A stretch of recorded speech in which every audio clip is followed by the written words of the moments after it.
and howl about America and democracy. There is no America. There is no democracy. We no longer live in a world of nations and ideologies. The world is a college of corporations, inexorably determined by the immutable bylaws of business. The world is a business. And I have chosen you to preach this evangel. For all my free market healthcare robbing, stock stealing, retirement fund fucking with niggas. Fuck your little credit card scam and jewelry stealing, crack selling, liquor store robbing motherfuckers. Shout to the homies, Carnegie, OG, Willie Randolph, Hearst, Baruch, Rockefeller, the real Rockefeller, my main bitch, Leona, pour out a little Louis the 13th, Scott Rothstein, Jack Abramoff, hold your head, my Rothschild niggas, let's get this money. I spend my day peppering America overseas, pension for the workers, nigga please, embezzlement, etiquette, private settlement, I'm better with Confederate rhetoric from my mansion in Connecticut, foreclose of it, close out the tenement, I twist words like a speech impediment, I hope you got good credit, bitch, if not, better get a new job with benefits, while I play golf with niggas and get cheddar with, new money buys brand new carrots, my old money bunch of great grandparents, you got grills in your mouth, I ain't mad at ya, I own every gold mine in South Africa, thanks baby, you made me a billion, plus I own a building, for each one of my children's children. And we are live. Welcome to Voice of Rebellion Radio. This show is Chris J, and if there was any noise problems, problems of noise coming through the intro, I apologize for that, but we'll move on and talking about tonight's show here on Sunday, December 11th, about Asia and the tense situation that's over there right now, and a lot of other stuff. We're going to be, as I usually do, just go into many different little topics throughout the show. There's one thing that's been catching my eye, that apparently this woman over there in France, Marine Le Pen, I have to say that her rhetoric, what she talks about, while I disagree with some of the stuff she talks about when it comes to pointing the blame necessarily of what are France's problems, what is France's problems, but I agree with, it seems like she seems to be kind of keen on the globalist bankers and and also NATO and what it's done for France. The fact is that a reliance of Russia would be very beneficial for France. So, when it comes to France's problems, she points a lot of it towards the refugees, but then again, also points some of it at the people that have actually caused some of the problems for France. And I see that the election is not too far away. It's actually the spring of next year will be the first round of the election, and she's going up against Fillon, who's like an establishment conservative over there in the French in the French politics. However, Hollande is not going to run again, who's the current president of France. And during Hollande's time, has been marked, one of the main things is France's support of the war in Syria and backing the rebels, which also, in another sense, has been noted in this in Hollande's time. There's been 3 terror attacks. There was the one January 2015, the infamous 11/13/15 attack, and the one over in this past summer that happened, and which a lot of signals that these were false flags. However, it seems that France has been has taken a lot of the brunt of these terror attacks, and it really raises questions into the level of state security that France has, and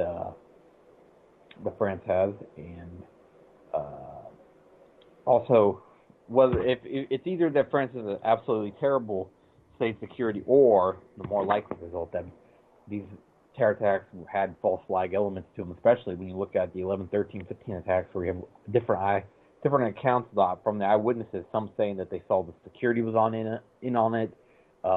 White men coming there was white men coming out of cars that they saw that were the gunmen, not the ISIS terrorists that they said committed the attacks on 11/13/15. But you also have to remember ISIS is a group that has a lot of Europeans and Israelis, and so they're not what they appear. They're not a Middle East. They're a Western-created military in order to destabilize countries over there in the Middle East. So ISIS is definitely not to be ruled out that it could have been ISIS, but again, the ISIS is ultimately under the control of Western government, so it wasn't the idea of it having been a spontaneous terror attack seems a little less likely when you look into it a little deeper.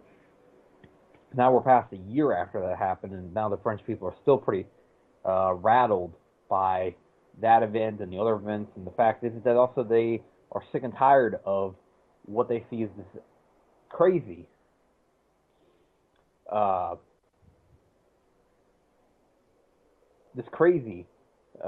foreign policy, where you have the French government backing these Islamic terrorists in Syria, and at the same time, is also the French government has been the French government became very unpopular, and while they talk about how unpopular their regime, how unpopular the regime in Syria is with 70% support, they only have 14% support back in France. Hollande is one of the least popular leaders on the entire planet. And you talk about how unpopular Bashar al-Assad is. Bashar al-Assad, however, the Syrian government has that high of approval rating, 70% back them, and the amount of people that support the rebels is very low. It's not popular uprisings is what we're witnessing in Syria, but rather a small orchestrated, from the West, the Western government orchestrating a removal of power of a leader that opposes the Rothschild banks, opposes Western interests, and that's why the Syrian government is being targeted. And they're using the Syrian rebels, they're using ISIS, Al Qaeda, all the loose opposition. There's a loose conglomeration of terror groups that you see, a loose conglomeration of terrorist groups inside Syria that we're witnessing.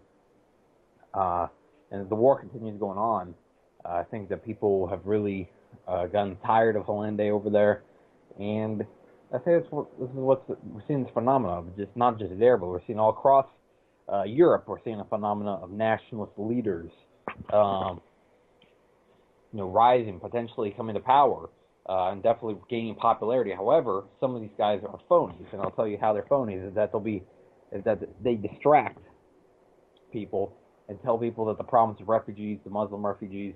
However, don't talk about the Israel. In fact, a lot of times they support Israel and the Israeli government, and can't put a connection right there that the Israeli government has been behind the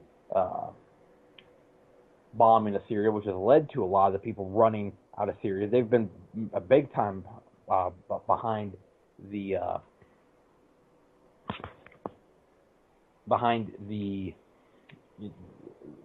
different countries bombing the Syria in order to remove Bashar al-Assad, and that's what's led to this massive refugee problem there, and also, a big part of the reason why Gaddafi was removed, which is another part of the refugee problem right there, is that Libya, in the last 5 years after Gaddafi, the amount of refugees that are now running from Libya, due to the fact that they are in constant war and practically have not stopped fighting since Gaddafi fell out of power. There was a civil war, and then there was more violence, and that led to another civil war that's going on right now inside of Libya.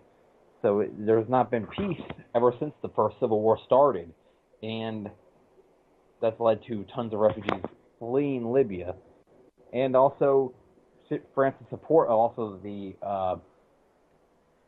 just the general policy of Western foreign policy in the Middle East, which there's also wars in Iraq, Afghanistan, Yemen, a very vicious war going on in Yemen right now, where the Saudi Arabia government is bombing the Yemen because a anti-Saudi, anti-Western force has taken over Yemen, the Houthis, and they've been bombing them mercilessly with so many civilians getting killed, and people are now leaving that country. It was already the poorest country in the Middle East, and now they're getting bombed. That's also contributing to the refugee problem. People leaving the Middle East,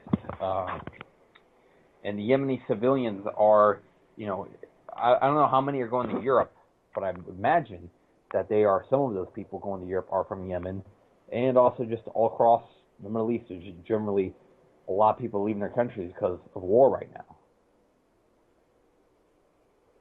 In fact, in the Middle East, we got Yemen, we got Syria, we got Iraq, we got Afghanistan, and we have Libya, North Africa. You have we have also African countries where there's a lot of terrible wars going on right now. A lot of wars going on, and it's because ultimately the Israeli and American influence, backing either a terror group in the country or backing a tyrannical dictator in the country. As often you see inside of Africa, is that the United States government backs these despots, but they'll call Assad, they'll call the Iranian leader despots, even though there's elections, even though that there's actually you can protest and not get shot. But these African leaders that have total control of their countries, they'll call democratic, they'll call allies, but they'll never call them a dictator. They'll never use the same rhetoric that they used against Gaddafi or using against Assad against these African leaders that they support. Like the one in Equatorial Guinea, Gambia. There's a few others. They talk about supposedly Putin's stance towards gays, that he doesn't want them having gay parades. But they won't talk about the Gambia and his and the fact of that leader that they back there, that he says that homosexuality is a death penalty in the country, or I think what he said actually. I don't know if that's the law, but that is the law. But he said that gays will get their throats cut in that country. So it also goes along with the Saudis. The Saudis have the same penalty. They are executed in Saudi Arabia as well. So it ultimately it's a hypocritical criticism by the United States empire when it comes to who is a human rights violator and who's not a human rights violator. Apparently Russia is a human rights violator, even though that they do not arrest people simply for being gay, or they just say they can't have parades. But apparently Saudi Arabia, they're not a human rights violator, even though that they kill gays. And they kill all kinds of minorities, and the Shias, top opposition leaders, they arrest. Saudi Arabia is a very good example of why, of how the United States backs the worst regimes, and will later criticize countries like Russia and countries like Iran for being supposedly totalitarian. But they're ultimately whatever supposed repression of any groups that exist in Russia and Iran, these are myths, is that if you look at Saudi Arabia, these are real examples. These are horrid things that are going on. That actually more people get executed in Saudi Arabia than by ISIS, which ISIS is ideologically is very similar to the Saudi government's regime ideology, which their clerics spout out pretty much the rhetoric that influences the ISIS terrorists. The clerics from Saudi Arabia is where the ideology pretty much comes from. Israel's where the funding, a lot of the training comes from. The same thing with the United States. Qatar also goes along with the funding. And all these different Western governments are behind ISIS. Is so foreign to the Middle East, with all the European and American influence, that ultimately to call it a Muslim group is inaccurate. Because ultimately it's a group that is a group backed by Zionists and backed by people that don't have a religion. Those people are as Ahmadinejad says, they don't have a religion, but they do have a religion, I guess you could say, and it's they worship money. These people at the top, they worship power, they worship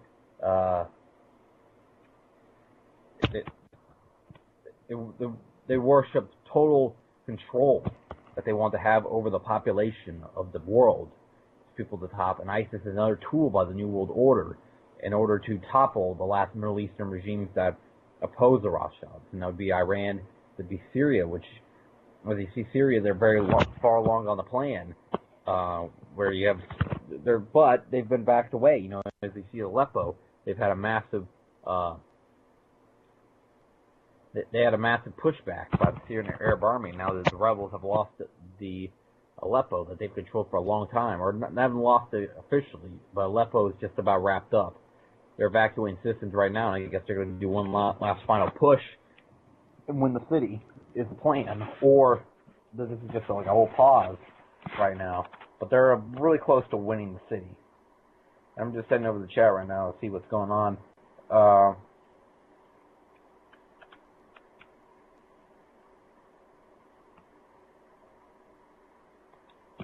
And you know, it's people talk about also. I think it was one of the. I think Prince Charles said about Putin. He's called him and compared him to Hitler. But the royal family in the UK were the ones that were actually in league with Nazis when it was happening. And they were the ones that actually, you see pictures of them doing Hitler salutes and stuff like that.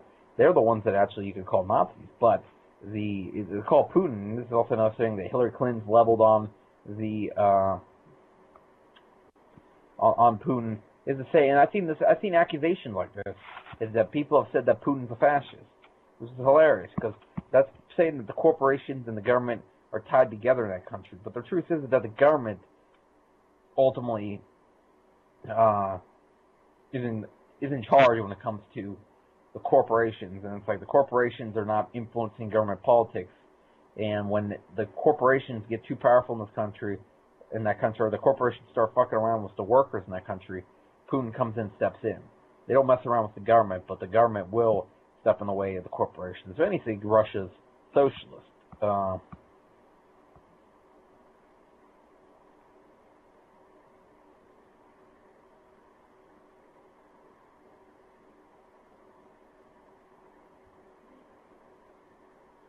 And also, I saw something that mentioned is that the royalty, you know, talk about the royalty. There was one rebel, I could say, possibly in that family, in the British royalty, and that was Princess Diana. However, you know, Diana, the way she talked, it definitely didn't match up with most of with the royal family and what they thought.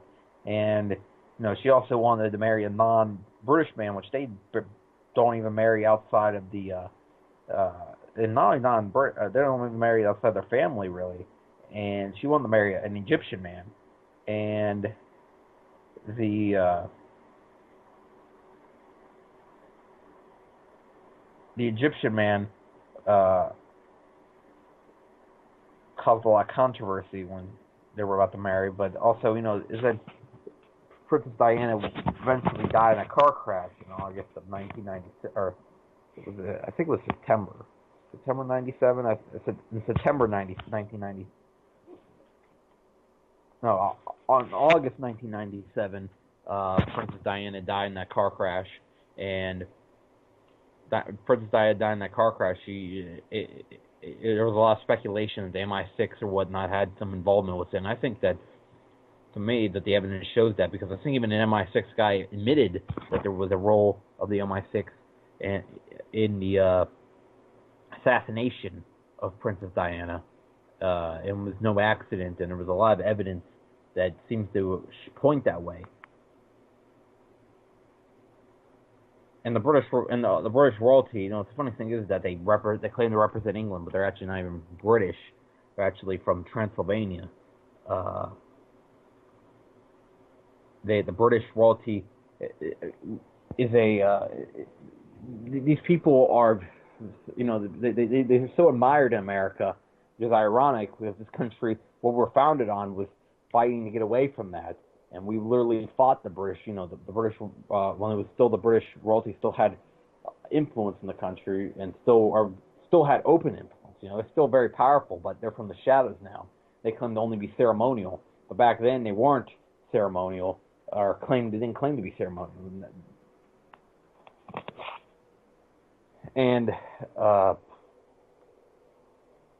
that's how we fought for independence from the British government, and nowadays it seems like Americans have this admiration for the British royalty, and have this and they make it seem like the British royalty this whole celebrity culture around them. We fought for our independence against the British royalty, and also it should be noted that the British royalty are some of the worst people imaginable.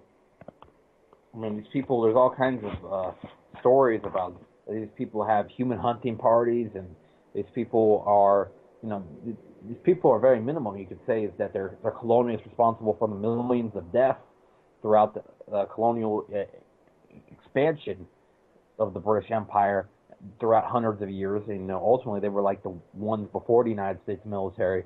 Before the United States military was the British military that used to do the New World Order's bidding, but now they've taken a lower role as the years pass. Now that it used to be the United States, now the United States military has taken that role as the New World Order's military arm.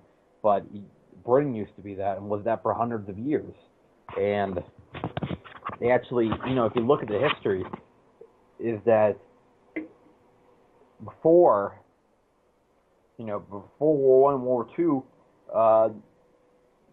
Britain got involved in pretty much what you could say were wars similar to the World Wars, which was, the Napoleonic Wars, the 6 Years' War. These were both wars that, encompassed multiple continents. And the Napoleonic Wars were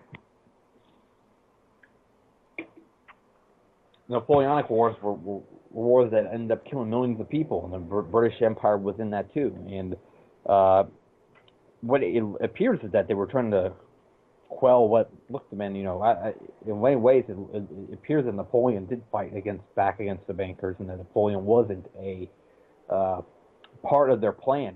Maybe he was like the Putin of 200 years ago. In the way Napoleon, with his military expertise, was able to win some battles that win some battles that weren't exactly these were for ultimately very pivotal battles that he was able to get France through, and then but also his charisma, and was able to get a lot of followers behind him, and he talked in a way that was different than leaders of before, and he did bring a lot of positive change to France. It appears.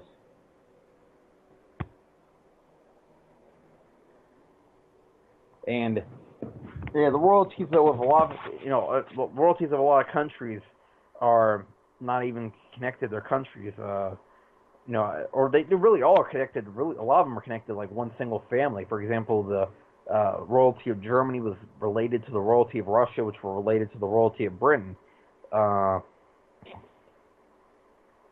The Kaiser and the Tsar, actually, there's a picture of them in 1905 wearing each other's uniforms, that was just a few years before they would go to war with each other. When Germany and Russia went to war with each other for the first time, which was during World War I, they were still seeming to appear to be on a friendly nature. However, some people say that the monarchies were targeted. That Germany, well, not Britain, but the German and Russian monarchies, they were targeted in World War I. That was the point. That was the New World Order's plan, was to take both of them down, or to take down the Russian monarchy, or the Russian monarchy, which was taken down by the Bolshevik Revolution. And as we know, the Bolsheviks definitely had a lot of the Bolsheviks, from what I've seen, my evidence, it appears that they were part of their plan, and that you have Trotsky, Lenin, Stalin, the big three. You have Lenin talking about the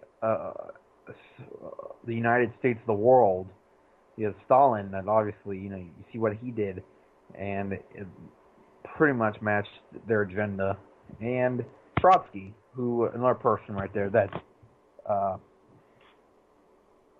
did some of the dirty work of the Bolsheviks, and the whole war in general, the Russian Civil War, was filled with a lot of horrible things, including Red Terror. But I would say that the Bolshevik Revolution was also, the link between Wall Street and it, and they got some foreign help. So it appears that they wanted to install the Bolsheviks, and they, meaning the bankers, the top people, wanted to install the Bolsheviks, and the Tsar, I guess, wasn't part of their plan. And in fact, and people say, well, you're left wing. Why don't you, shouldn't you be automatically supporting the Bolsheviks? But the truth is that a lot of socialists fought back against the Bolsheviks, and they fought back against the poison that was the Bolsheviks. These people, these traitors to their country, as a lot of people saw them. And there was actually the popular support for the Bolsheviks. It's kind of overestimated by some of the pro-Bolshevik historians. There was a lot of working class people that fought back against the Bolsheviks, while there was Tsar loyalists, and there was also a group, the Komuch, that fought back against the Bolsheviks that were socialists. And there was also socialists inside of a lot of the armies of the resistance to the Bolsheviks. It wasn't purely a Tsarist opposition. In fact, there was all kinds of different ideologies within there, conservative, the liberal, and also the socialists that fought back against. And as I said, there was a group that was just pretty much socialist that fought back against the Bolshevik Revolution during the Russian Civil War. Right now, probably should get back to the main topic of the show, which is the Asia and what's going on over there. We have many different things, from the South China Sea showdown to Vietnam and backing out of the TPP, and we also have Hong Kong, the situation there with and Taiwan versus China. A lot of things to talk about. And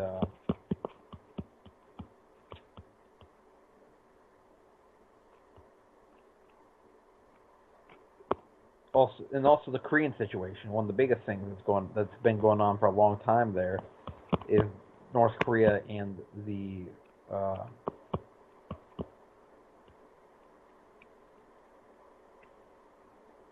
North Korea, and the fact is that people think that North Korea is, they believe everything the media says, and it seems like there's all kinds of different things are said on the media, and that they have a mess problem, that there's also that people get executed by dog teams there. But the truth is that there's a lot of propaganda coming out of the media that has been debunked, and I would say that you could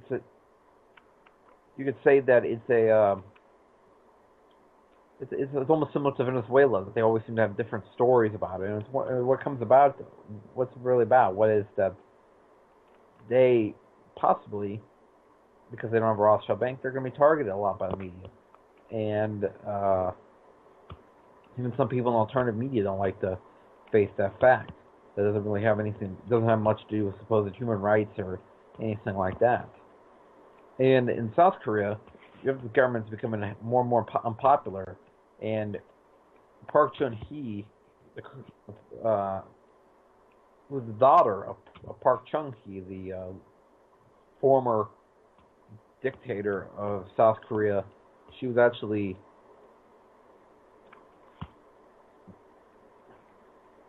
he was actually there for many years before he was assassinated. I think it was 1979. And he was a fascist dictator, and South Korea was a dictatorship all the way up to 1987. And the idea that they've always been democratic is not true. They've actually only been democratic for a few years, and this is a supposed democracy. As you see, a daughter of a fascist dictator became the leader of the country. Similar to the prospect of Keiko Fujimori becoming the president of Peru, despite the fact that her father, Alberto Fujimori, was a brutal dictator that had a lot of natives sterilized and heavily repressed many people inside the country, was an Operation Condor dictator. But eventually Pablo Kaczynski, who's a Wall Street World Bank lackey, became the president of Peru, so it's not any better. Pablo Kaczynski is another puppet over there in Peru. But as you can see, this supposed democracy in South Korea seems to be ultimately quite flawed for this to actually take place.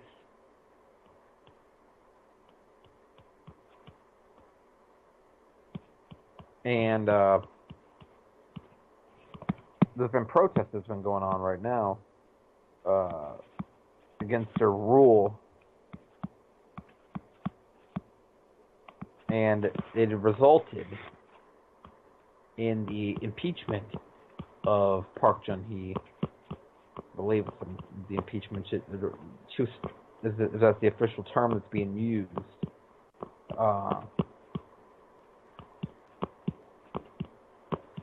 Right now, let's see. And yes, she has been officially impeached, and she's gonna.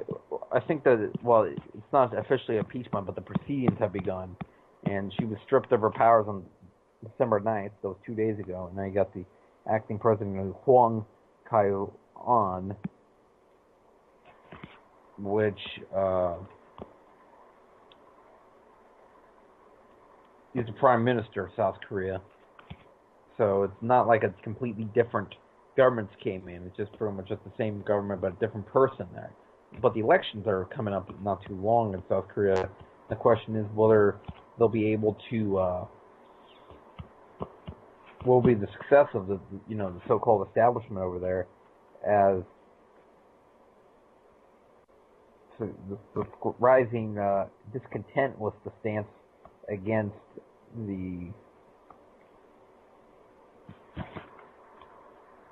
with the current ways that the foreign policy against North Korea, the ways that their governments have been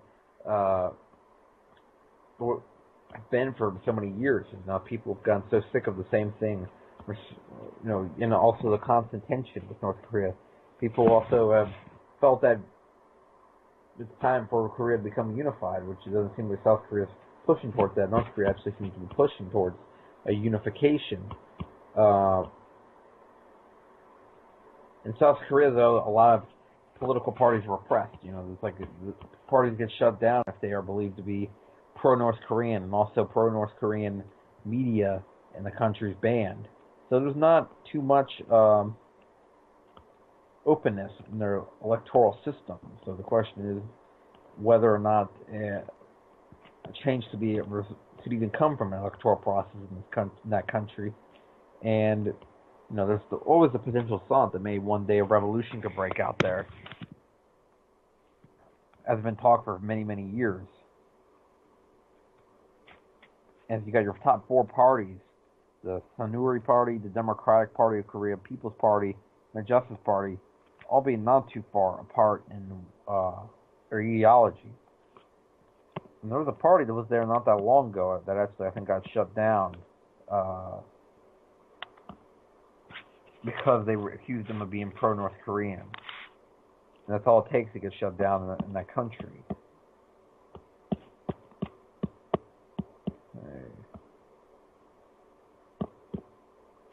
Yeah, it was actually the Unified Progressive Party was banned on December 19th, 2014. It wasn't that long ago. And the South Korean intelligence agency accused a UPP lawmaker, Lee Seok-ki, of plotting a pro-North Korean rebellion, and it resulted in a firestorm, and even praising North Korea can be considered a crime. And Lee was sentenced to 12 years in jail, and it says because of a grave national security threat.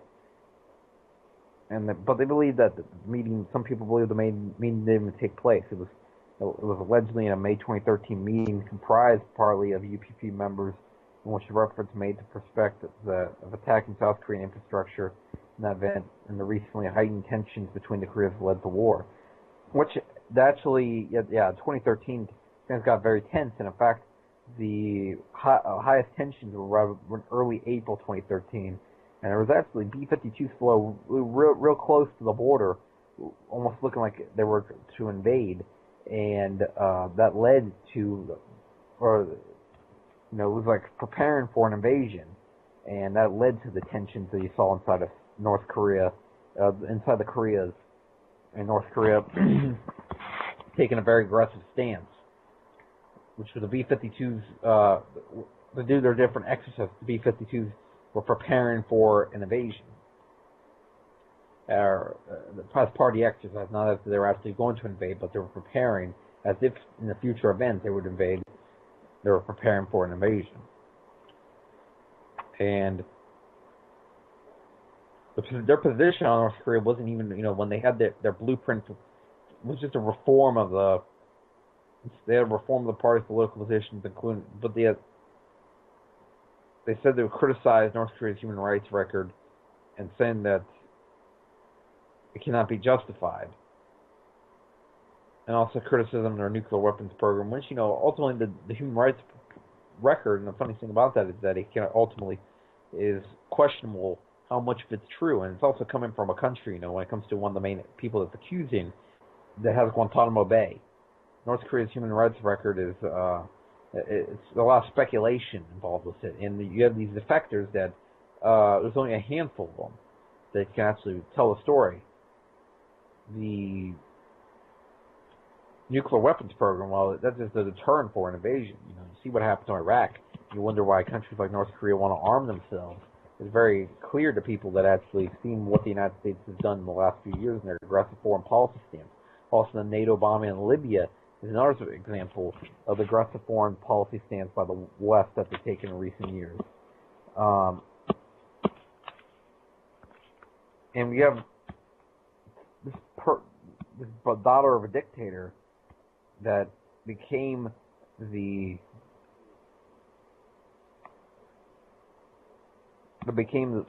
leader of South Korea, and you see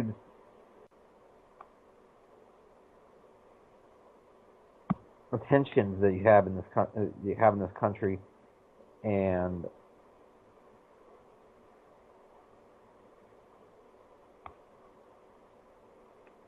definitely doesn't add to any peace in the situation.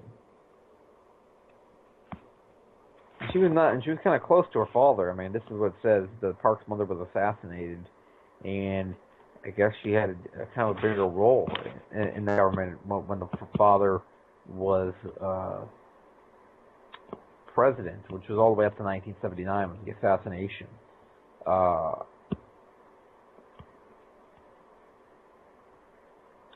Now the question is, what happens from now? Is that whether there will be significant change after the impeachment there, or whether it will be potentially just more of the same, after just to kind of mask what's been really going on there. But the protests are continuing. I mean, people are celebrating, but the protests continue, and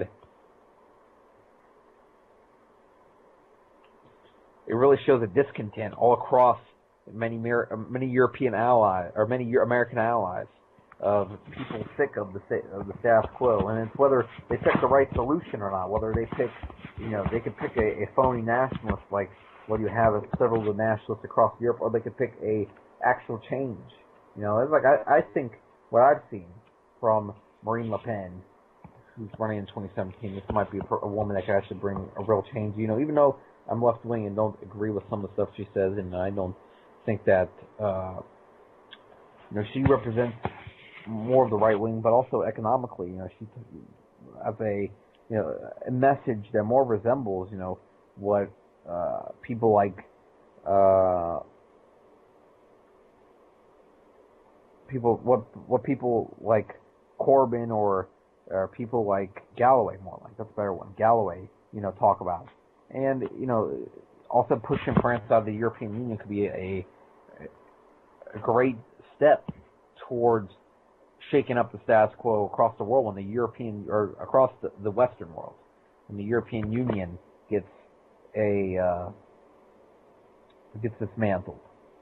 And most of the world, the Rothschilds have their central banks, and I could see Le Pen possibly doing a major stance like Putin did, in 2006 and removing the Rothschild banks out of Russia, maybe she could do the same for France. I don't know.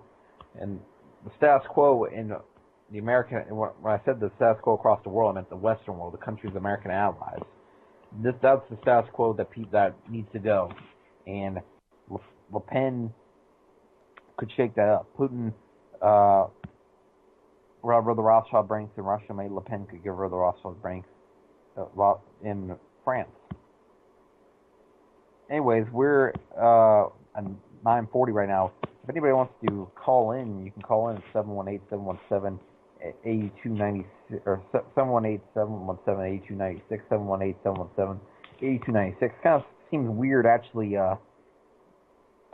saying the phone number and waiting for callers. It's been a while since we had the phone lines up, but the phone lines are back up on Voice of Rebellion Radio. As I now have the full version of Skype, so I can actually host calls on here. And I would love to have a caller because it's been a long time since we had a caller. I think it was June 5th of when we had our show with Tom Lacovaro Stewart, who was the Bundy occupier. When we had him on the show, I believe we actually, it was the last time because when Vince was still producing. That was the last show Vince produced for Voice of Rebellion Radio. And now we've had, for the last 6 or so months, I've went solo here.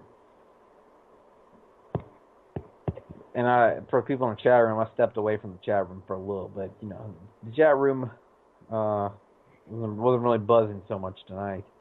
We've had some really buzzing chat rooms, but tonight not quite so much.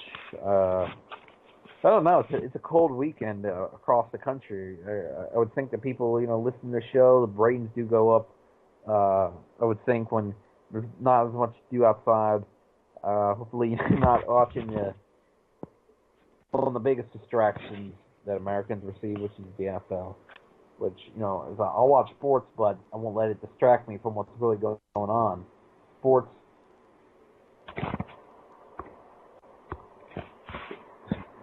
ultimately seems to encompass a lot of Americans' free time, and they ultimately don't use it to learn anything about politics or anything important. They let it encompass a lot of even their social life is based on football, or they don't talk about real issues with their friends. They don't talk about politics, and ultimately leads to a lot of people not knowing much of how the world works. Just have these conversations, talk with their friends about real world issues, stuff like GMOs, talking about the Rothschild banks and many other things. Maybe a different country we could live in, but we don't. We like to. It seems like Americans like to encompass the times of at the bar watching some football game or whatnot, and it won't even be made a football game from teams they like. It'll just be because it's a football game, they'll watch it. And people wouldn't even know what the status quo that I'm talking about is.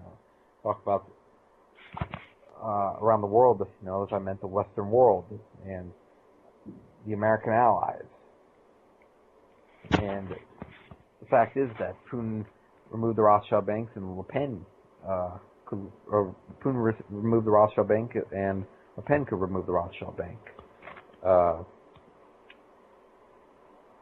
We're almost at. Let's see. We're almost towards we're not right now. We're getting very close to the holidays, and I was a good always politics is not made the best thing to bring up within your families around, but just opening up with a little thing, talk about a little headline or whatever, it could spark someone's interest. If you talk about the big protests that are going on in South Korea right now, and just mention that at the dinner table, just a little tidbit or something about that, or mention something that's going on in Syria. You could even open up a prayer for the people affected by the Syrian war. And it could get people thinking. Yeah, and get your family thinking, because that's people that will not hate you if you have a political position or whatnot. It's not like maybe perhaps friends that might ditch you for your political positions, but your family generally won't ditch you for that. Your family, some people that generally, some of them have to stay around and are good people to try to spread your message to. Because of that, your coworkers and stuff, you really don't want to because there's consequences or whatnot. But your family, there's not really much consequences. Of getting a little political at the dinner table this holidays, and especially one of the major things made to talk about is perhaps there's many different topics to talk about. The Bundy family, perhaps, talk about what they've gone through, and talk about the precedent it sets of our government, that they're killing Lavoy Finicum. And yes, I'll bring that up. And it's not like people think that I have to be against the Bundys or something like that because I am left wing, or what that people. And I've talked, good about Chavez, and I talked good about Fidel. People say that it's kind of weird for me to be talking good about the Bundys. But the Bundys is an example of people fighting back against the government and fighting back against these people trying to go against their way of life. And the Bundy family they've gone into two standoffs against the government. And we had one of the Bundy occupiers on here, Voice of Rebellion, about a little over 6 months ago on that show. June 5th, if you want to check that out, actually. It's on YouTube. You can check out the interview with Tom Locavara Stewart, which great interview we did, by the way. And or you can talk about other incidents. Talk about the Standing Rock is a big thing also to mention, about what these Native Americans are doing to try to protect their water from the Dakota Access Pipeline that they're trying to build. And people say that this this protest is stupid. That the Standing Rock's not a really something to fight for. But the truth is that these people are trying to build on their burial grounds and trying to build on their water, or build near their water that could threaten their water. That's more important than any pipeline that can be built. And people say, "Oh, but we need to be self-sufficient." Well, we could cut out that crap because that the government does not want. It's that whole self-sufficient oil stuff is not true. It doesn't matter. It seems like they want to build the Saudi, or they still are going to buy from the Saudis, and the idea of self-sufficiency is not something our government's trying to obtain. But I don't disagree with the idea of a nationalized oil for the country, and yes, working to maybe produce. Hopefully, I think if we were to work in a safe way and to build it away from hurting people's, from damaging people's property, and also towards protecting people's water, and build pipelines in a safe way. And we actually did it for a national company, a nationalization of our oil that could be used to help the poor of our country and can be used to provide social services similar to what they did in Venezuela. Then I would agree with nationalization, a national buildup, I guess you'd say. But it also would go along with nationalization of our national project to fix our infrastructure and help fix our highway system, and really also towards our crumbling infrastructure of many different cities, and build new bridges and many other things. And that would all come from partially from a nationalized economy, and also towards the finally holding billionaires accountable for what they've done to our country, and that we're going to we would heavily, what I would hope is a heavy financial penalties. Well, actually, we would seize our legal cash that they've stolen from Americans over the years, and they've stolen in many different ways. and also we would immediately cut the aid to Israel, so that would be $5+ more billion a year that America would keep. So if you're wondering what my ideas on how we'd pay for all that shit, that would be the start of it. And we're not going to spend $30 fucking billion on no wall. That ain't happening. And also our military budget would be heavily cut back when we're not fucking occupying a third of the world or whatnot with our military in so many fucking different countries. You know, we have military bases. Actually, I said a third. It's more like 70%.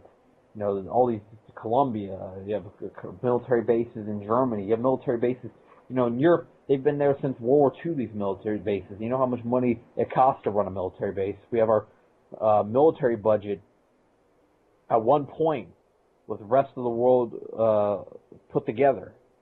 And right now, it's still like the next 19 countries or next 25 countries are, we pay, I think it's, what is it, next 17 countries we pay more in defense than.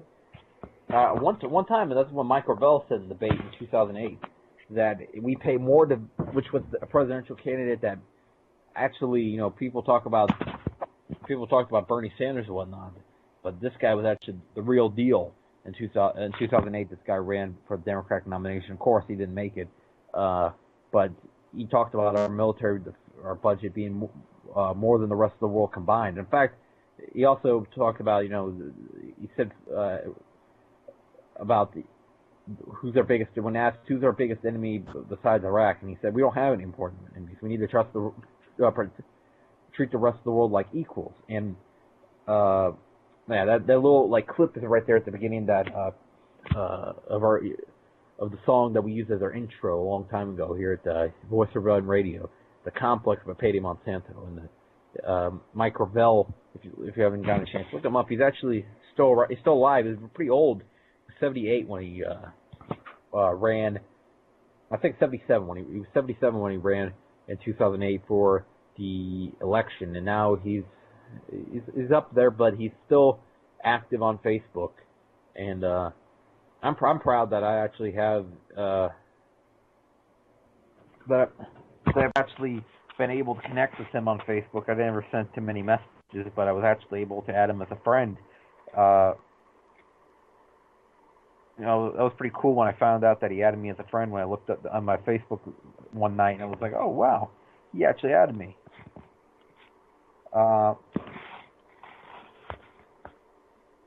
To all the people listening, I was like, it's kind of funny, it's like this week, take a lot more calmer approach to the show. Last week, I know it was just like ranting, and I got, at one point, actually, it was almost just about yelling last week, and we were talking about I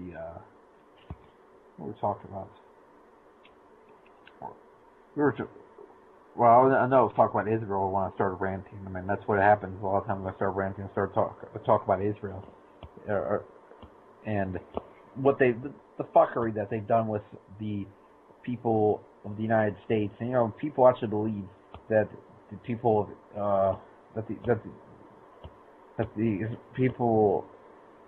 the Israelis actually think the same of Americans as Americans think of Israelis, and they don't. In fact, Israelis, a lot of them see us as cattle, you know, useful. We're practically their slaves, you know, to give them more money, more tax laws. I mean, they get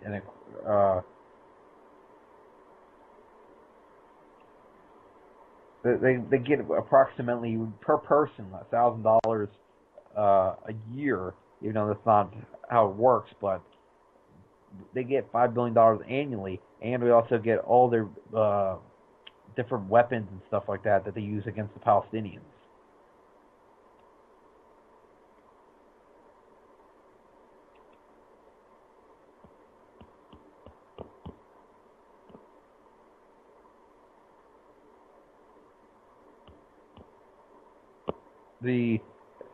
And you know, it's easy to get pretty fired up when talk about the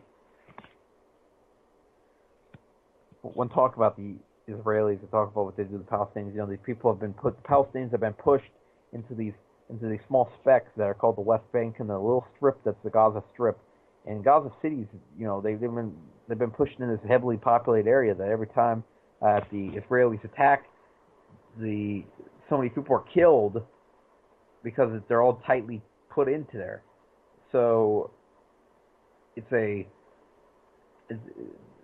being put into an open air prison, but a prison at least has food and water. All these people have inside of Palestine, they don't get anything. They won't even allow water to come in there. It's absolutely horrible.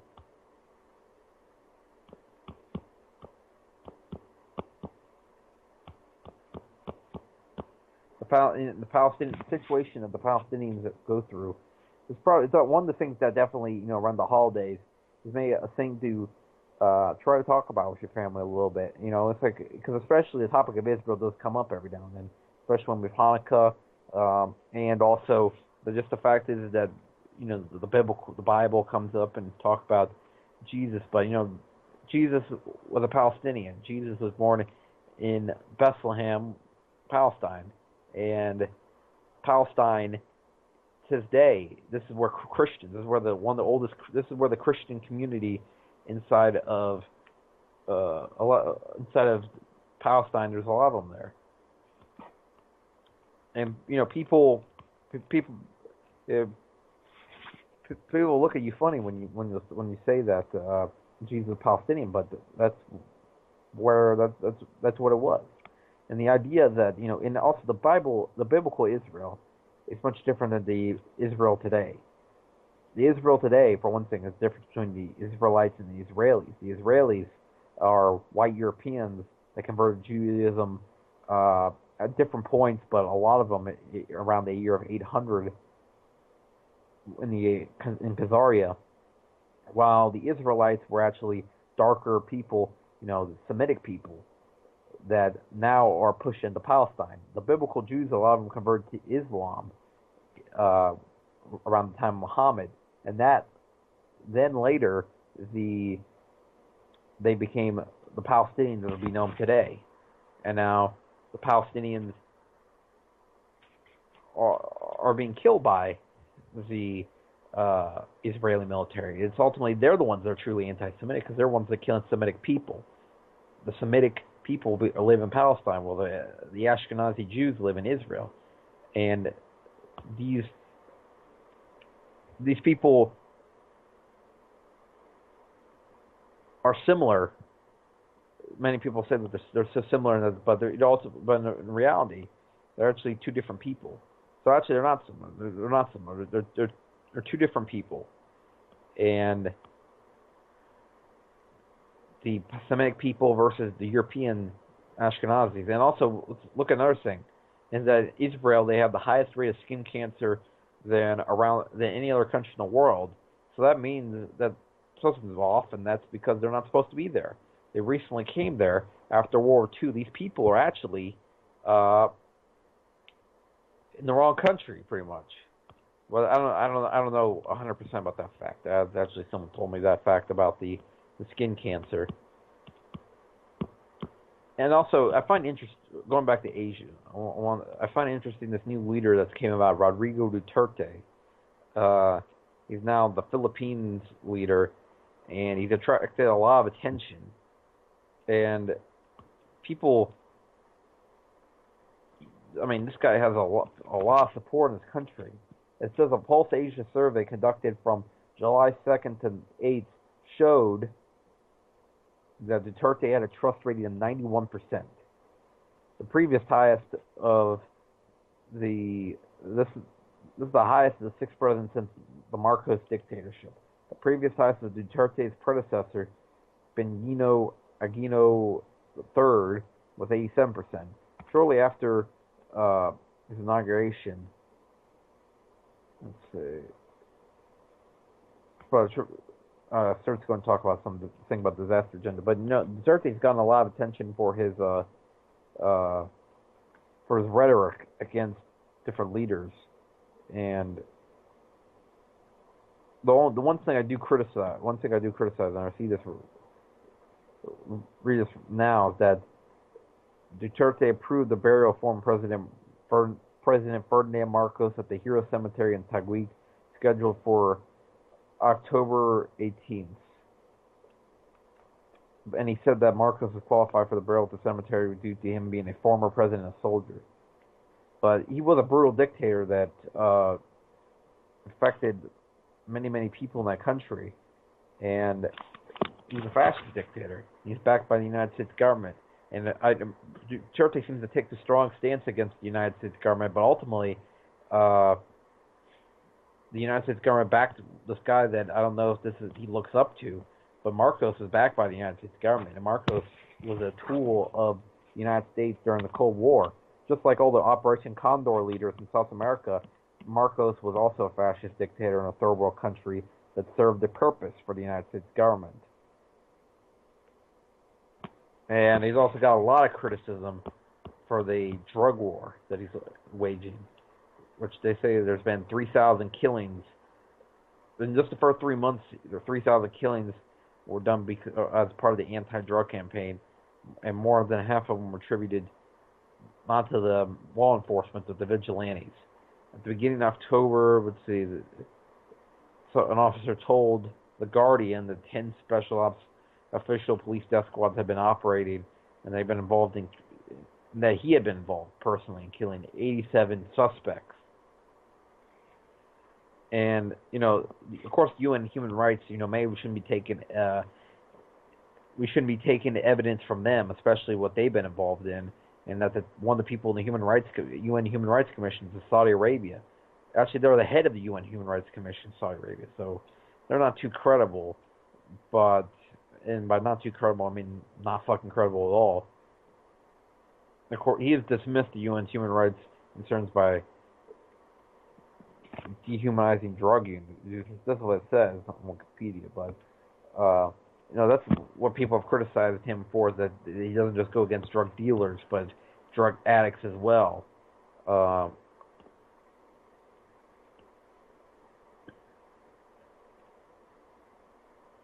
According to this, it said that Duterte spoke to journalist Antonio Molina, where he urged Filipino citizens to voluntarily kill drug pushers and addicts. But it's that I think that his supporters are saying that he's mainly going against the drug dealers rather than the drug users.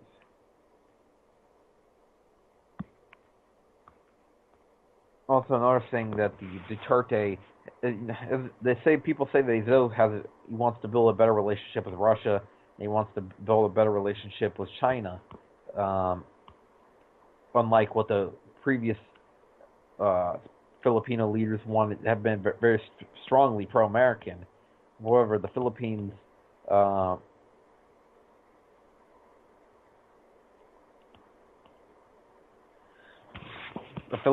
now wants to have a different policy towards China and also Russia.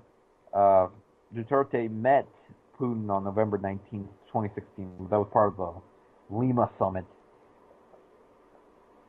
And Putin also invited Duterte to Moscow. Duterte said he said Putin was his idol, which I don't know if he's doing some of the stuff that he's been accused of doing. Maybe they should think again about Putin being his idol. He did say that he's not ready for military alliances with China and Russia, but he clarified that he wants better diplomatic relations with both countries. On September 12, 2016, Duterte said he's not a fan of Americans and wants to reorient a foreign policy with the United States. He said the U.S. forces in Mindanao should leave the Philippines, saying that it would inflame the situation, specifically those part of Operation Enduring Freedom, saying it would inflame the situation with the Abu Sayyaf. There's a problem in the Philippines is that there's a lot of ISIS terrorists inside the country. ISIS has their own insurgency going on in the Philippines, and they have a massive problem with Islamic terrorism in the country. Just like Indonesia, there's a problem there as well. It's not, you don't really think of Southeast Asia having a lot of Muslim terrorist problems in their countries, but they do. They have, in fact, in India, or in India as well. There's also in India there's what was I going to say about that is, I was going to say that these countries have a larger Muslim population. India also has a Muslim population, but they're actually pretty peaceful there. And it's not, I guess, some of these people get duped, or also, are not really Muslims, but follow Wahhabist ideology. On October 5th, Duterte accused the U.S. of refusing to sell armaments to the Philippines and said that he would rather purchase armaments from China and Russia. And his Defense Secretary Delfin Lorenzo, his Defense Secretary said Duterte was misinformed about the United States alliance, trying to repair the relations. And said maybe the defense industry and the armed forces were remiss in providing him the correct information. Just trying to fix the long-standing alliance with the Philippines and the United States. It's not surprisingly that also the relation that the Balkan exercises will continue there. So the United States military exercises continue, even though this guy talks about how his strong stance against the United States foreign policy. And there's a lot of people that apparently, also one of the things is that their economics have definitely taken a turn for the worse since he's been there. It's because of the outburst. I guess a lot of the people, some of the investors left, and now the currency of the country is at a 7-year low. But now, as we go through this little bit of an overview of Duterte, he seems to be definitely, it's kind of hard to get a read on him, honestly. Because, it's like he looks at, for one possibility, to be someone that could change the relations of a long-standing puppet of the United States, the Philippines, that also some people have called a failed state, and a country that's been riddled with a lot of problems, maybe that he could finally fix the country, and he's a strong leader that they need. He did say something also very smart about the Middle East in July 2016, accused the United Kingdom and the United States of importing terrorism to the Middle East through the intervention. They said that the United States destroyed the Middle East. Great Britain and the United States will not admit that they forced their way to Iraq and killed Saddam. Look at Iraq now. Look at what happened to Libya. Look what happened to Syria. And in August 2016, he also, I guess he apparently called the United States ambassador to the Philippines, which not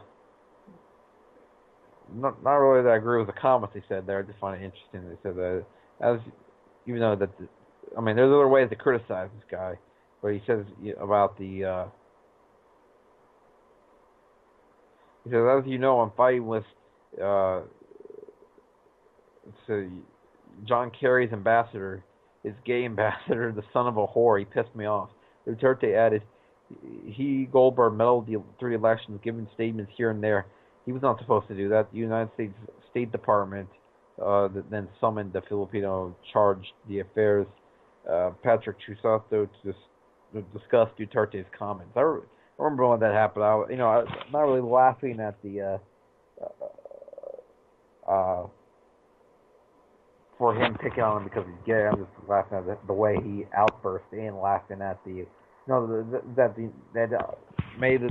like I'm sure that didn't go well with Philip Goldberg. Look that up. Is he a dual citizen? It's not racist for me to think that when I see Goldberg, it's possible this guy might be a dual citizen with Israel. Just gotta check that out.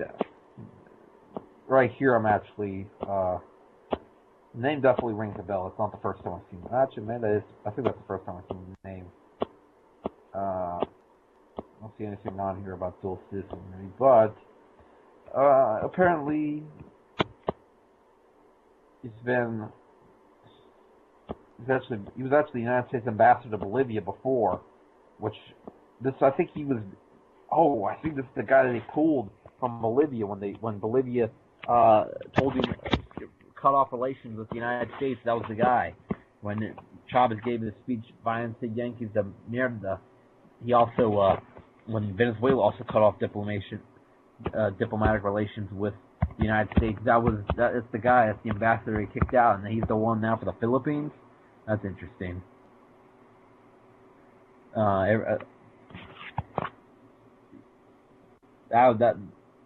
That happened in September 2008. That happened. That was like because I saw that. I know the speech was in September 11th, 2008 that Chavez gave that speech. So, but it says that he's the ambassador there for September 14th, 2008. So I don't know if he got kicked out. How he's still in power even though he got kicked out at that time, or what? So I would think that his time would have ended when he got kicked out of Bolivia. That was one of Chavez's famous moments when that happened because of a speech they gave there, and one of the more fiery speeches that he gave. I'm just going back to the chat here, see what's going on. If anyone wants to call in, 718-717-8296, 718-717-8296.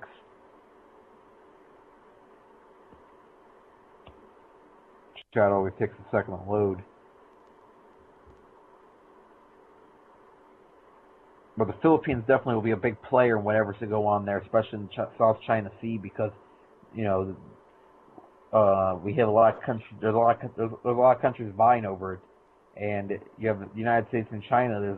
There's the talk that potentially there could be a confrontation between the United States and China in the South China Sea, and this is one of the spots that there's so much tension between the countries.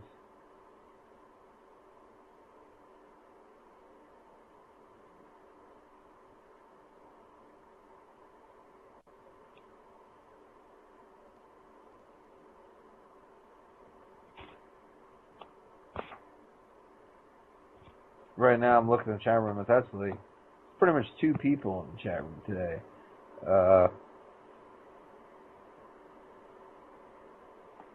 Just looking at what's going on there.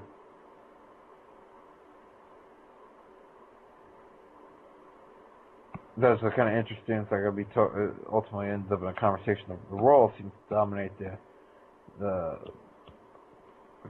chat room conversation. A little bit about the Catholic Church, but the Royals dominate the chat room conversation today. So we'll just go to we'll just keep on talking and going back to the talk about Asia. One of the major things that's been looming over Asia is the potential of the TPP, which is an agreement that gives corporations a crazy amount of power if it was to be enacted in whatever countries that sign into it, and it potentially gives the ability for the internet to be censored. It also gives the corporations the ability to sue governments that don't put their products out. For example, Monsanto, even if the people voted for Monsanto to be banned from a country, Monsanto could sue the government and have their products put up there. It's a corporate enabling act, and it's like NAFTA on steroids. And Vietnam recently decided they don't want to be part of the TPP, and Vietnam backing out of the TPP was a major step because for a long time were seen as one of the main countries that would be involved with the TPP, but slowly unraveled, and now they won't be part of the TPP. Trans-Pacific Partnership. And there's also a European one, that's equivalent of it, the TTIP. There was some big protests about it when it happened. And it's with NAFTA, it would be definitely very bad for the average American. And while Trump claimed to have been against it, I wonder how long his supposed opposition of it will last. As it was passed in 2015. In fact, remember during the whole gay marriage equality and the Confederate flag issue, the TPP was passed. And the 2015 seemed to be a summer. There was a lot of distractions that year, and also in 2016 there was quite a bit of distractions as well. There's always seems to be quite a bit. There's a fluff story that's going on, and right now I guess the fluff story, while all this major stuff's going on in a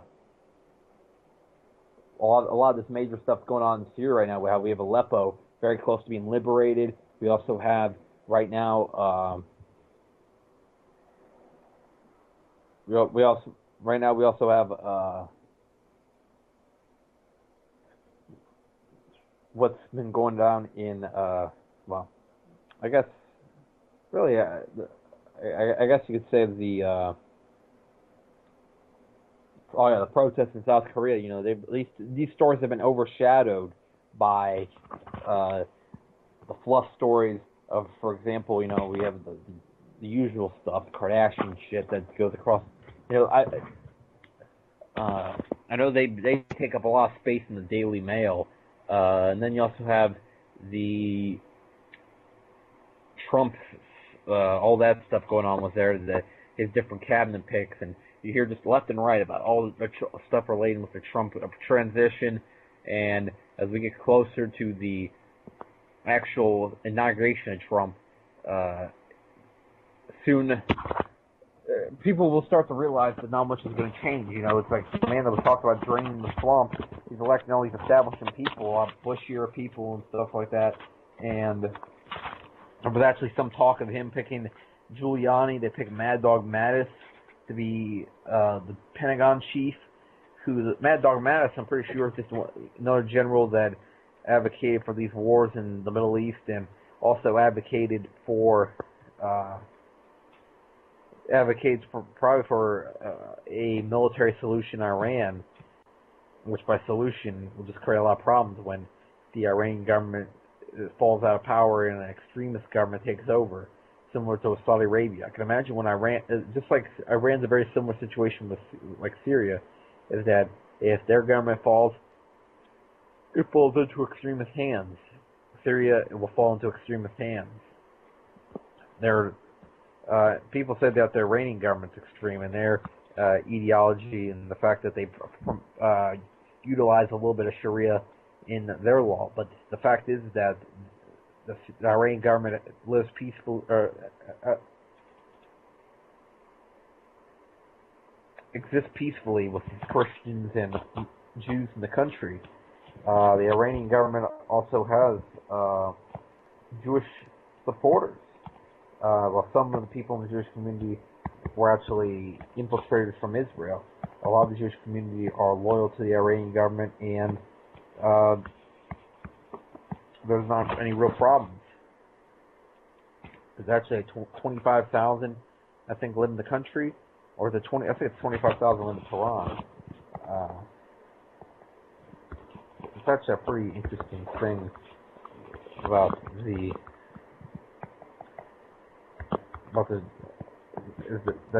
peaceful coexistence of Jews, Christians, and Muslims inside of Iran. And you know, it's not inside Arabia. Even Shias are oppressed. People of a different sect of Islam, and actually, that's alone. I think that 25,000 number might have been a little off. I think that's what's in the country. Maybe they all live in Tehran. Like most of them live in Tehran. But actually, they have.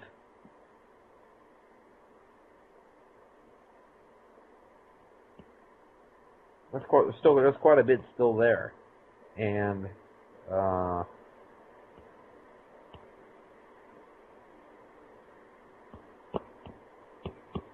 what kind of number right now? Let's see. They say a lot of them left after the Shah was deposed out of power, and they say there was 80 to 100,000. This is Wikipedia, so I won't really take that as factual. And apparently, a lot of them left, but they're not oppressed. In fact, they are.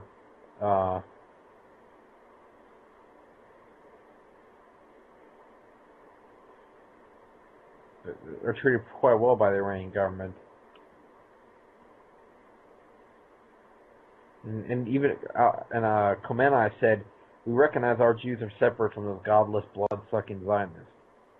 And he also said the Jews were to be protected.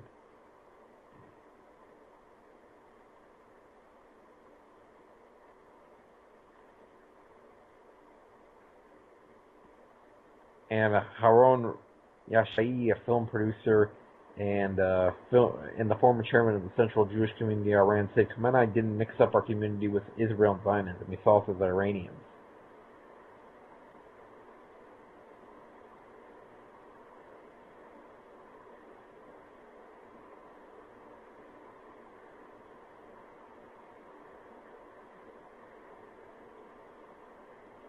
And apparently some expatriate Jews from, from Iran established a fund to offer incentives for Iranian Jews to immigrate to Israel, but they didn't.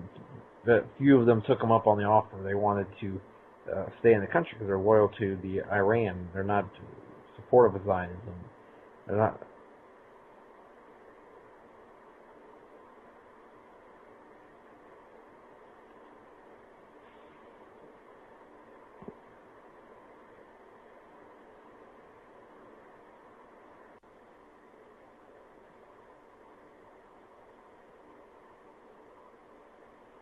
Well, actually, a former Jewish MP said that there were 60 to 85,000 Jews left in Iran, while other sources put the number at 25,000.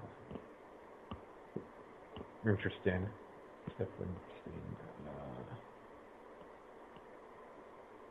Well, it goes back to the whole, thing about, they'll say how oppressive one country is towards whatever group, but in reality, the people they support are doing those things.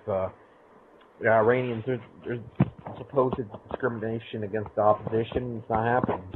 Against the opposition parties, they actually have freedom of speech. Iran has elections, while Saudi Arabia does not have elections. They do not have freedom of speech, and they oppress the religious minorities.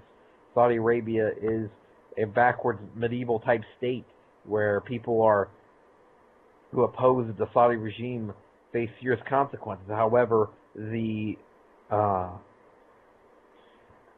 Iran seems to be more of a modern democracy. Same thing with Syria. They like to say all the time about the supposedly horrible things that the Bashar al-Assad government does, but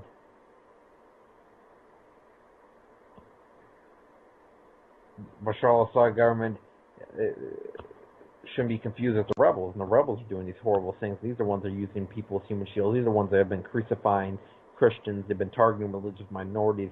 They've been they've killed journalists. They've done many terrible things, and these are ultimately the Islamic terrorists. I've seen this absurd accusations that ISIS and the Syrian government work together. These are, of course, by the supposed moderate rebels will say that even though that the moderate rebels have been caught very clearly to have been in with a truce with ISIS, and they definitely have been shown to be working together. In reality, the Kurds and the Syrian government, that's the alliance that exists within Syria. While the moderate rebels and ISIS, they're working together. And all these radical terrorists, between the Islamic, between al-Nusra, Al-Qaeda, Islamic Front, they're supposedly a moderate rebel group as well, but they're just another terror group, just like the Free Syrian Army.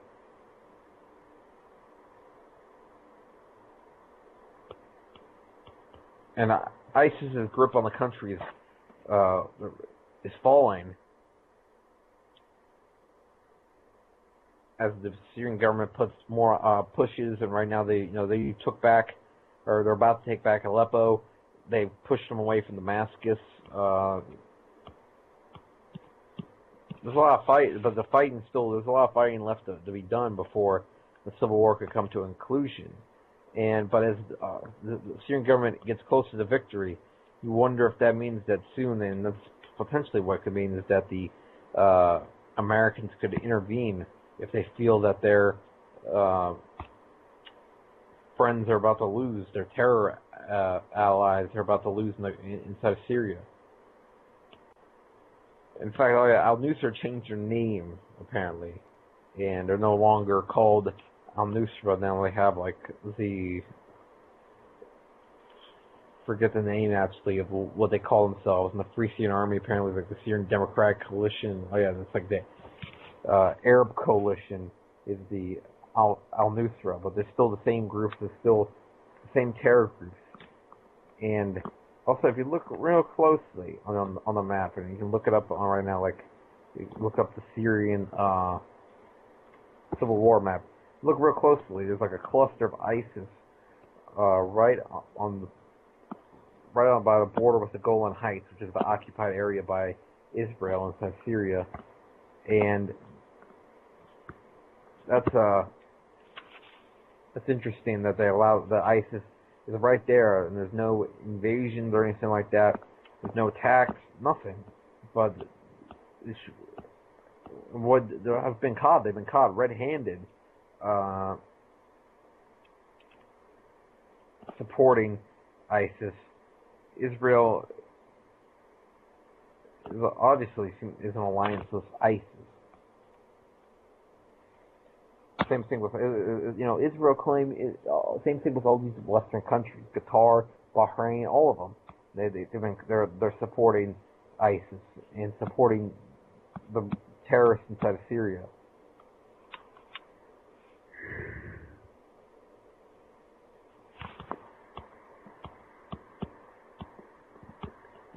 Jordan, Qatar, Bahrain, the United Arab Emirates, Saudi Arabia. I feel like, am I missing any of these countries? But, as we see in Syria now, there's been a alliance has been made between Iran, Iraq, and Syria, which Iraq and Iran working together. This is something that's not been seen in a long time. Iraq and Iran, there's been a lot of tension ever since the Iran-Iraq War of the 1980s, where the United States backed Iraq. Actually, Soviet Union was actually also backed Iraq, and Iran was North Korea was like the only other country that backed Iran. Well, there was a few other countries that backed Iran, and Iran fought and won the war after Iraq invaded, and there was a lot of tension. Saddam Hussein, who at that time was an American ally, was the one that was behind the Iraq-Iran war, and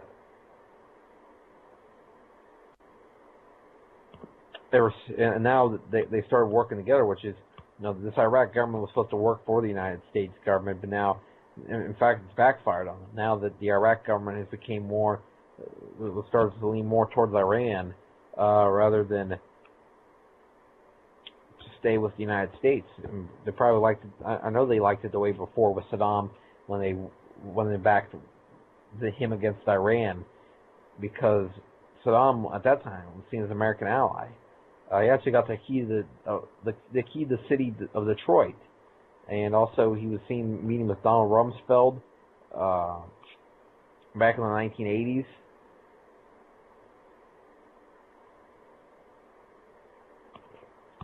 It's like, but they like to whitewash that part of history. They like to make it seem like that never happened, or it's like saying that the connection to Wall Street to Hitler never happened, which were obviously there, the Wall Street Hitler connection, or that the Wall Street Bolshevik connection never happened. But these things happened.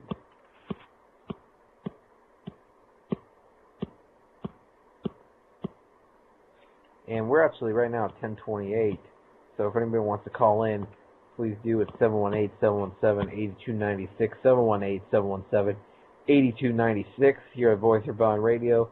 Here Sunday night, talking about Asia and a few other things, and I guess it's a little bit different than last week. Definitely not ranting, definitely not yelling the same way I did. I guess that was partially not exactly sure. It's like this week, people say that I have the lower energy or whatnot. Which I could maybe my energy is being used a little bit differently this week. I'm just chilling out and just reading, rather than yelling and getting fired up, putting quite a bit of info And that's what I'm doing like a little bit this week, is actually putting a little bit more specifics of the these different situations, put some names out there, and also another election that's coming up not too long, 2017 election. I was actually pretty bummed to see that Mahmoud Ahmadinejad's not going to try to try to run again in 2017 for the Iranian elections coming up. I think it's in spring. Because Ahmadinejad, he was one of those leaders that actually was able to capture a lot of support, not just in his own country, but in many other countries because of his fiery rhetoric. And apparently he's not going to run again. He wants to. He's actually a teacher of engineering at a university. And he's so humble, he'll ride the bus like, a normal person, even though he was the former president of Iran. And it's actually May 19th, 2017, during the elections that are going to happen in Iran. And Rouhani is considered to probably will run again. He can run one more time. This time will be his last. And the current president announced Mehdi Khazali, Rouhani, a lot of different other people that are considered. And then there's the so-called principalist people. Ahmadinejad was considered as a candidate, but I guess he won't. There's also another big name. I think it's the one that's been highly behind the pushback of ISIS inside Syria. I'm trying to see his name in there. There's actually a woman that's potentially has a chance at. I guess that they consider her may have a chance of running, but she was a former minister of health. That's interesting. Marzia Bahid Dastjardi. A lot of different candidates here with a lot of names that are kind of hard to pronounce, so definitely not going to read that there. Now, going back to the original topic of the show, is that also recently there was a transition of power over Vietnam, which actually apparently I think the last person that Fidel Castro met before his death, or the last public photo at least, was with this guy, the new Vietnamese leader. Which they have like generational changes of power, kind of like Laos or different countries. Vietnam does not have elections. They just have. They at least not for the leader. They have like elections for their for the Congress. But when it comes to the leader, it is a communist country, but it's a communist. It's not a democracy, but they're quite a bit ahead on some of the other stuff that. Compared to some of the other Southeast Asian counterparts, definitely better than being in Thailand. I'll tell you that for sure. The Thailand is practically just a brothel with a lot of American tourists running around, and also the fact American tourists that often a lot of terrible things happen. Including what I've heard is the underage girls that often get involved with the sex industry in Thailand. And also the fact is that the country is often controlled by martial law rather than a democratic system. They're not a democratic system as well. There's been a lot of reforms from the time of Ho Chi Minh, a few reforms. In 1986, they did Dao Moi, which was kind of like comparable. Some people compare the Glasnost and Perestroika, but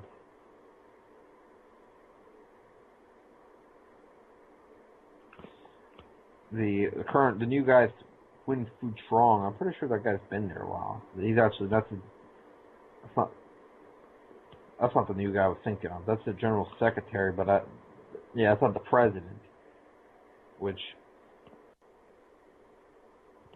I don't know if the general secretary makes him. I don't think that makes him the head of the country. Actually, that does make him the head of the country. Never mind. That's how it works. The general secretary is the highest person in the country. Then it's president. The new guy is what I saw was Tran Dai Quan, which forgive me if I do not pronounce any of these names right, but it's kind of reading off from Wikipedia there. And I know Vietnam recently, back on the TPP, probably definitely upsetted some of the people of D.C. because I know they were really counting on them to join in on this crock of shit that they call this agreement, Trans-Pacific Partnership, which is nothing but a thing that gives corporations a lot of power, and also could cut out the alternative media, because it'll be as simple as, you know, declaring us to be whatever. They could declare us to be, you know, hateful or whatnot, or I guess hate. That's probably the future. They'll be saying that we're participating in hate speech. So, but I know I think that the TPP always to do is say that you're you're interfering with some corporate interest, but no, that also soon they'll be able to say that your rhetoric's hateful and you'll be eliminated, or that you're interfering with some corporation, you'll be eliminated.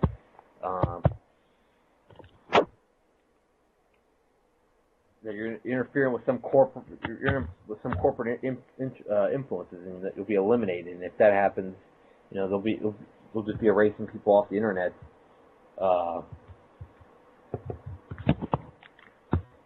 When the internet's already been given to the control of it, I know it's no longer in the United States' hands, but it's now given to the United Nations' hands, which is not a good sign.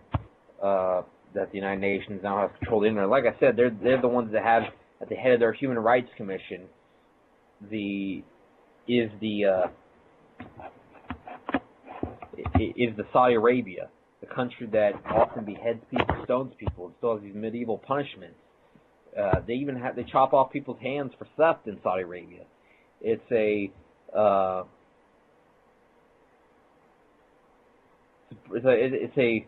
brutal country with a very backward system of law, and those people have they're the head of the Human Rights Commission.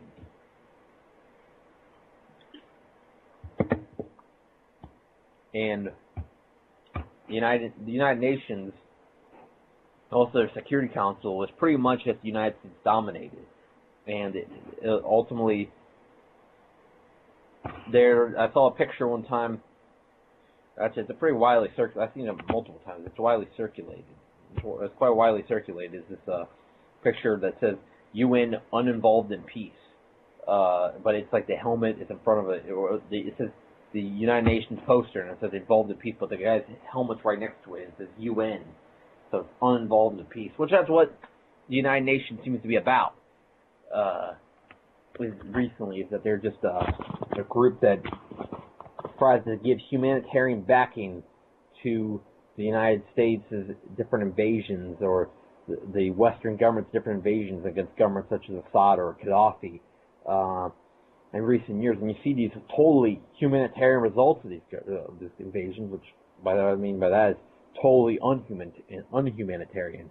You see that the Syrian government, you see the the Syrian country, you know, we have 282,283 was the number that's circulated by by human rights organizations, amounts that's been killed, or I think Amnesty International said that, which I don't know if that's so reliable. By the United States-backed rebels, this is how many people have been killed. This is now in the hundreds of thousands that have been killed by the U.S.-backed rebels. Or I guess over 200,000 now. It's at least over 100,000 directly killed by them. Because you also have to remember a lot of those 282,000 are rebels as well. So I wouldn't say hundreds of thousands, but it's over 100,000. And you see Libya, all these people, millions of refugees fleeing that country. And now, the thing that's weird is how they've been dispersed. This weird system that apparently countries that didn't have a very big role in the invasion, the NATO-backed invasion of Libya, somehow these countries are going to have a say in the, or I'm not going to say that these countries are going to have to take in a lot of these refugees In fact, you have countries such as like Macedonia and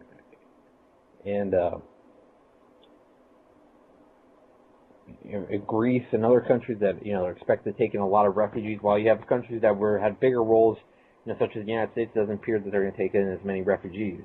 But apparently that number's going to go up. But like we at the beginning, they haven't taken a lot of refugees, and I don't think there's a lot of speculation on what the refugees are really going to come from. People say that they're not really coming from Syria, but they're coming from, for example, other countries such as Egypt and such, and posing as refugees to get into the Western world. And there's a lot of talk also that potentially the refugee situation, there's a lot of fear across Europe, and that's what's kind of led to this nationalist uprising, is the fact, the belief that that there's ISIS that are lurking within the refugee population, and that they'll sneak into these countries via that method, via that way. I'm skeptical of the right-wing fear of Muslims, and that's why I don't really believe that too much. But then I do believe, though, potentially, and what I've seen is that the New World Order wants to water down civilization that they want to do with globalism. Is that I don't put it past them to be using the refugees in order to water down the civilizations of Europe in favor of kind of meeting at the middle, or try to make these countries lose some of their national identity. And that's why these nationalists are complained about, and that's why the nationalist uprising is happening, why parties such as the Swedish Democrats and the National Front and AFD and UKIP and other ones are flourishing. But within these parties are frauds, and like such as Nigel Farage. I believe I don't have a lot of trust in Nigel Farage. I think that Nigel Farage is kind of a salesman, and he sells his weird brand of nationalism, or really in a way it's just like a sort of like alt-rightism, kind of like what you see with a lot of the Trump supporters in the United States, or really alt-right. And I've talked about that, there's these same people that will talk about the non-aggression principle or whatnot, and they'll talk about like anarcho-capitalist philosophies, but they'll also talk about how they want to throw commies out of helicopters. And they talk about Pinochet as somebody that obviously didn't respect free market principles. He rigged certain businessmen, the economy for certain corporations, and also he violated non-aggression principle all the time.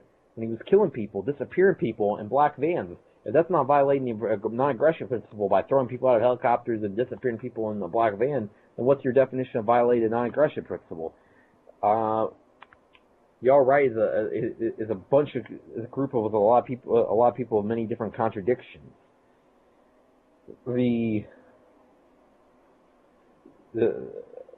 That's what UKIP is more, seems to be like an alt-right party rather than a legitimate nationalist party. What I mean by legitimate nationalist party, and it's like not a Nazi party, not a alt-right party. I'm talking about something more like and what I've said is that what I've seen tend to believe is that in a really economy of the right wing is not really compatible with nationalism, because you're going to put corporations ahead of people, but putting the people of your country first is what nationalism is supposed to be about. And that's hard to do when you put corporations and you're helping corporations flourish in a country, because corporations are just going to be looking for profit, not out for the people of the country.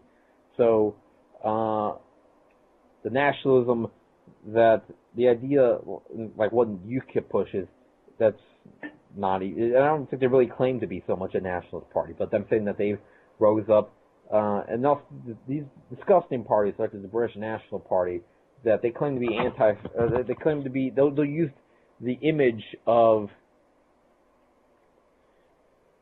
they'll talk about the people that fought against the Nazis, but these people push practically Nazi ideology inside their country. Britain First, British Nationalist Party. The Britain First is the one I'll talk about that pushes. They'll talk about these heroes that fought against Nazi Germany, but they'll also push fascist ideology in their own country, just against Muslims. Britain First has a lot of Facebook following, unfortunately, in the United States, and then people like to share their memes from them. I actually haven't seen too much recently of people sharing Britain First stuff. Britain First is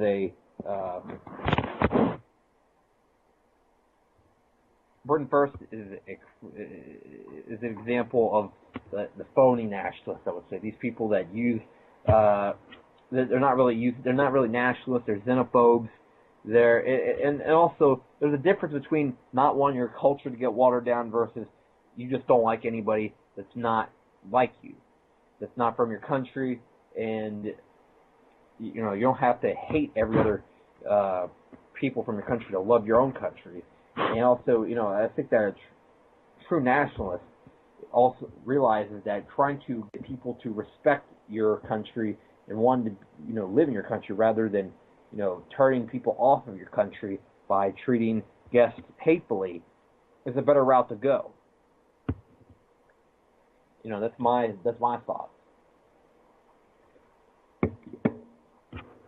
And the globalists like to use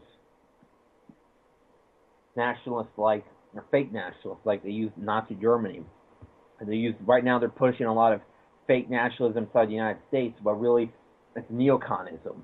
And also at the same time, our interests are being sold out for Israel. That's the kind of nationalism they like to push against people, unwitting people inside of countries. That's what they're doing inside here. They're trying to push this. They've been pushing ever since 9/11 this era of fervent ultra nationalism within people screaming America, and it's like if you burn the flag you should go to jail or whatnot. But they're not mad about the $5 billion that's getting sent to Israel every year. They're not getting mad about the American soldiers that are dying for corporate interests. They're dying for the Rothschild interest. The fact that we've been ripped off ever since the Federal Reserve was created. The Ponzi scheme that the Federal Reserve is about. And what we've seen in the past is that reality. Left-wing nationalists are a reality.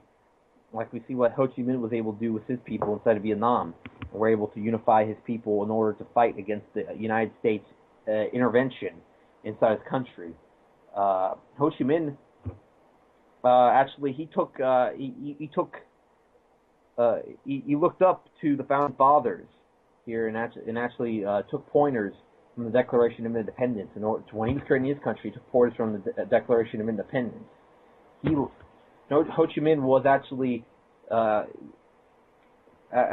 liked some stuff about America, and he actually went to America in his life earlier. He actually traveled a lot, and Ho Chi Minh there was a lot of lies pushed about him in the United States, but what lesson to be learned from him to here is that the people of a country, no matter what circumstances, when they're united, and the idea of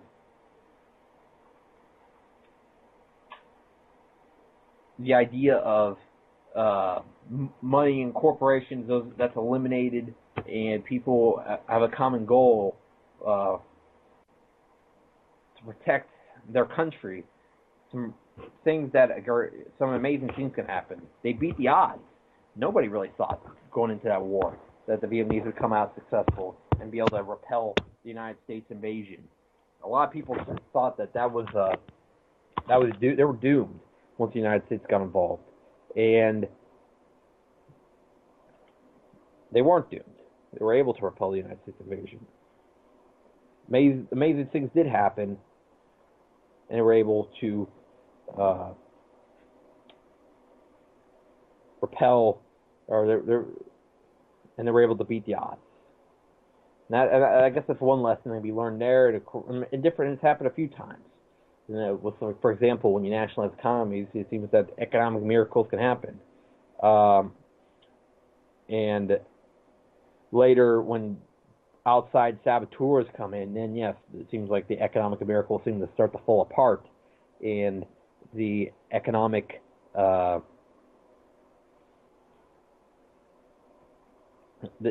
gains seem to fall apart. But if a country unifies like that, and the unity, you know, it's like what Chavez talked about a lot with Venezuela, the unity. Amazing things can happen, and you can beat the odds. And wow, we're already at 10:50 already, so we're closing up. We're getting close towards the end of the show. And right now, oh yeah, I forgot. One other thing to mention is that in Malaysia, there's been this talk that they'll probably join BRICS soon, and it's interesting that when they start talking about joining BRICS, and they were talking about putting the Israeli war criminals on trial, and they indicted Bush and Obama at their court, at their human rights court. They all of a sudden their one plane disappears, MH370, and MH17 gets shot down over over East Ukraine by West Ukraine. Even though that they said that the East Ukraine shot down MH17,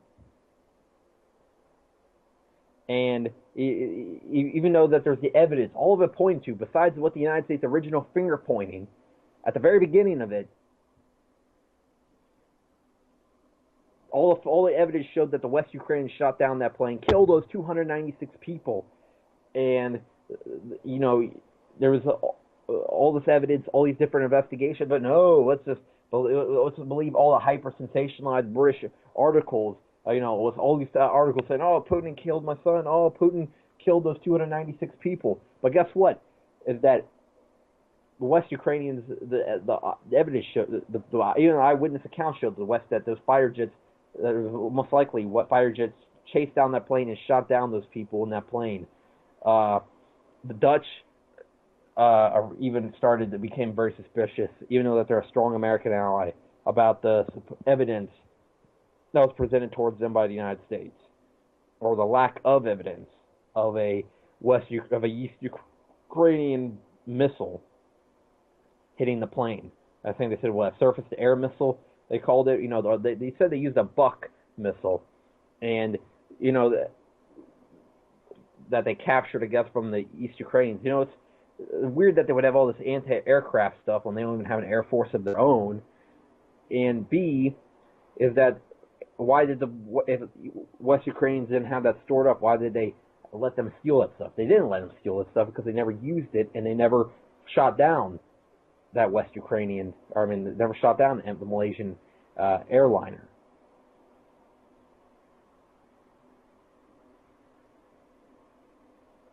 Fact is that Malaysia, I think Malaysia's airlines were targeted twice, and MH370, who knows what happened to that plane, but I think that it possibly landed at an Air Force base, made Diego Garcia Air Force Base, and that's because apparently they lost a plane in this day and age. They claim they can read your newspaper from space, but apparently with the satellites they can't find a fucking plane that apparently just disappears. Apparently planes can just disappear now. I don't really buy that. And it's been over 2.5 years, and apparently they still haven't found. They might have found some debris. It's like these planes. Apparently, it's like the Twin Tower planes and the Pentagon plane and the Shanksville, Pennsylvania planes. Is that these planes just disappeared? They vaporized, and they say that they vaporized or whatnot. Not screw, nothing found.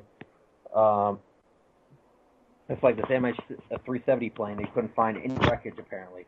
It completely disappeared off the map.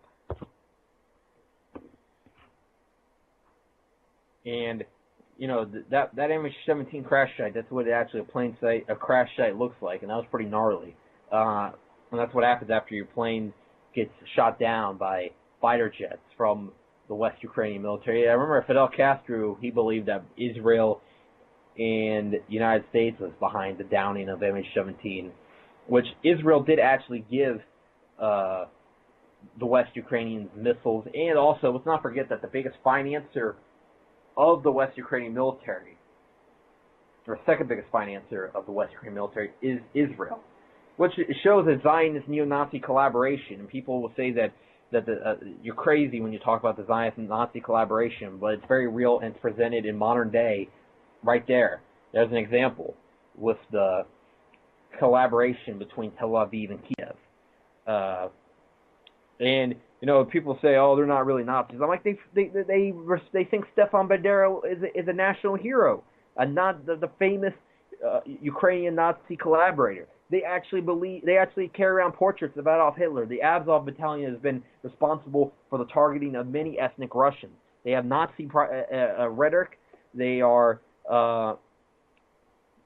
many of these people. Just a few years ago, the weird thing is that they were ranting about their hatred towards Jews, but then, you know, when it comes to Israel, though, they became, all of a sudden they flipped on their whole position of Jews and became pro-Israel when they came to power. But these people, they support the man, Stefan Bandera, that sent a lot of Jews to their deaths in Poland and Ukraine. And this is the man that they call national hero. And these also, Stefan Bandera, you know, not too far, Stefan Bandera is not just with the Azov Battalion, but this is with many different parts of the Ukrainian regime that they think that he's a national hero. West Ukraine is a